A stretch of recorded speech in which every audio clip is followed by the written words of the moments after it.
नीलाञ्जनसमाभासं रविपुत्रं नियमाग्रजं छायामार्तण्डसम्भुतं तं नमामि शनैश्चरम् नीलाञ्जनसमाभासं रविपुत्रं नियमाग्रजं छायामार्तण्डसम्भुतं तं नमामि शनैश्चरम् नीलाञ्जनसमाभासं रविपुत्रं नियमाग्रजं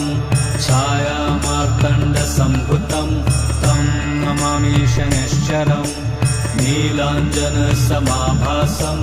रविपुत्रं नियमाग्रजं छायामार्तण्डसम्भुतं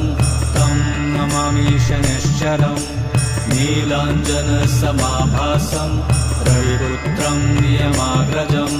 छायामार्तण्डसम्भुतं